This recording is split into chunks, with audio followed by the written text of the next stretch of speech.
Now we are going to look at 2.1, but what's really going to blow your mind about 2.1 Master is not necessarily about the prompt, but more about the layout. And this is so eye-opening that you want to definitely take a look at this. So when we render the same prompt in 2.1 Master, this is what we got.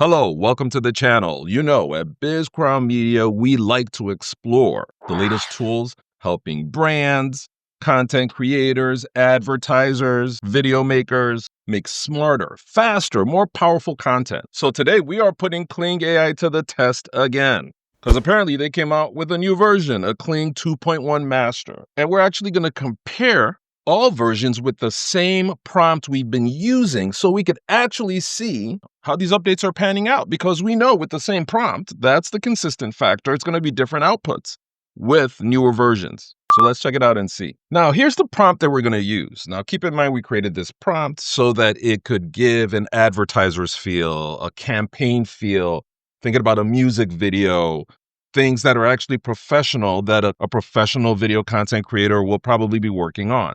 And so what we came up with is a stylish mixed ethnicity woman with warm brown skin, soft wavy dark hair, and striking almond-shaped eyes steps out of a sleek black car in front of a luxury hotel at night.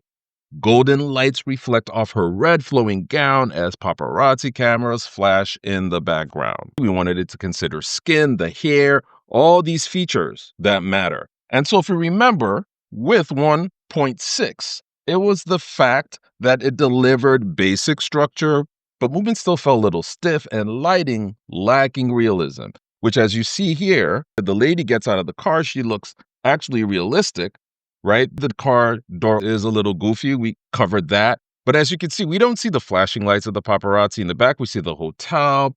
We don't see the lights flowing off her gown. So that was what we got with 1.6, which I thought was still phenomenal, especially with the way the model looked. But again, not realistic with the way she opened the door.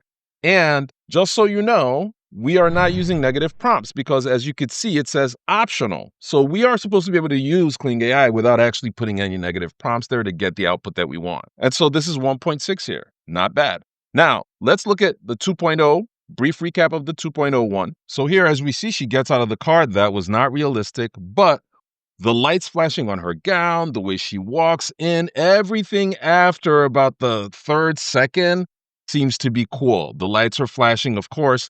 Again, if you notice here, the paparazzi is not really following her that much. I mean, they're still taking pictures, so there's still some stuff there. But she walks in.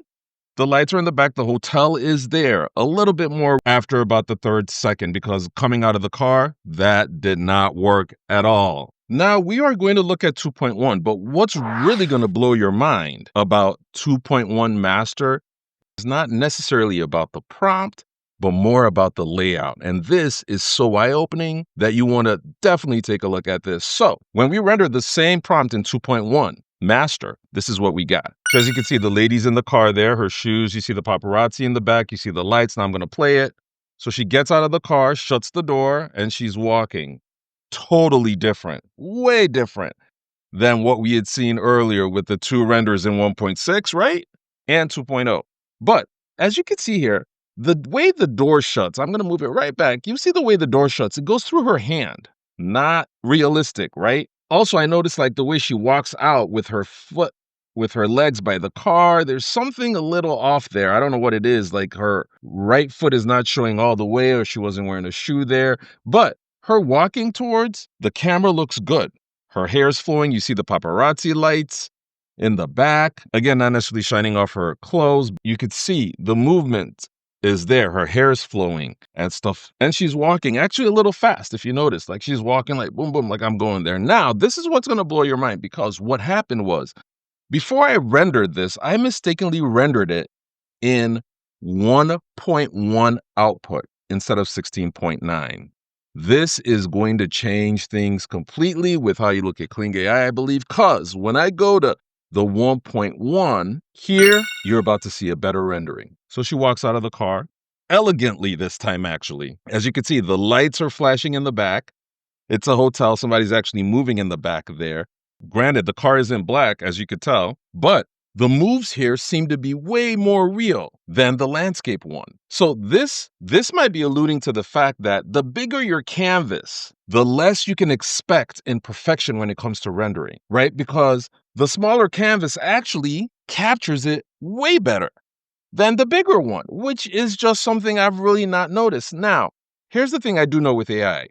When you prompt a lot and you use a lot, the renders don't come out as perfect. And that might be the case right here that we just need to take note of is the fact that you will get a totally different output here, which is just way classier. The way she's walking, way classier. I mean, look how fast she's walking here. Boom, boom. I'm not saying it's not cool, but not as elegant, very intentional. But here, I mean, there's a lot of swag here. Like, as you can see, a lot of swag in this. So that is something to take note of as I'm seeing it, which I would like to hear your take on it if you've actually done both or you're going to try both, which I mean is using two different outputs, a 16.9 output and a 1.1 output to see exactly what you get. Because I'm just going off the fact that knowing how AI works, the more you put in, sort of, the less you get in the output that you desire. But that's something really cool to know because I just never, ever have ever thought about that. But anyway, I hope this was helpful.